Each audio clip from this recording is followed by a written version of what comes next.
आम्भे कथा न कहले हैं सदाप्रभु कहती बोली कहुअछ जे तुम्हें कि असार दर्शन पाई नाह और तुम्हें कि मिथ्या मंत्र उच्चारण करि नाह। एहेतु प्रभु सदाप्रभु यही कथा कहती तुम्हें असार वाक्य कहिअछ और मिथ्या दर्शन पाइअछ। एथिपाई देख आम्भे तुम्भमानकर प्रतिकूल अटु एहा प्रभु सदाप्रभु कहती। पुणी जो भविष्यत वक्ता माने असार दर्शन पाती और मिथ्या मंत्र पढ़ती आम्भर हस्त सेमानकर प्रतिकूल हेब। सेमाने आम्भ लोकमानक मंत्री सभारे रहिबे नाही कि अबा इस्राएल वंशर वंशावली मध्यरे सेमाने लिखित हेबे नाही अथवा इस्राएल देशरे प्रवेश करिबे नाही। तहिरे आम्भे जे प्रभु सदाप्रभु अटु एहा तुम्हें जानिब। शांति नथिले हैं सेमाने शांति अछि बोली कहि आम्भ लोकमानक भुलाई अछंती। आउ केही कांथ निर्माण कले देख सेमाने अमिश्रित मसलारे ताहा लेपन करंती। एथिपाई विशेष रूपे अमिश्रित मसलारे कांथ लेपनकारी मानकु कह जे ताहा पडिजिबो। प्लावनकारी वृष्टि हेब ए बृहत् शिला सकल तुम्हें वृष्टि हेब और प्रचंड वायु ताहा विदारण करिब।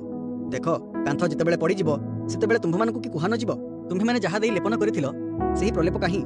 एहेतु प्रभु सदाप्रभु एही कथा कहती आम्भे आपण कोपरे प्रचंड वायु द्वारा ताहा विदारण करिबा। आम्भ क्रोधरे प्लावनकारी वृष्टि हेब और कोपरे बृहत् बृहत् शिलावृष्टि होई ताहा विनष्ट करिब। एही रूपे तुम्हें अमिश्रित मसलारे जो कांथ लेपन करिअछ ताहा आम्भे भांगी पकाइबा और ताहा भूमिसात करिबा। तहिरे ताहार भित्तिमूल अनावृत हेब आउ ताहा पडिजिबो और तुम्हें तहि मध्यरे विनष्ट हेब। तहिरे आम्भे जे सदाप्रभु अटु एहा तुम्हें जानिब।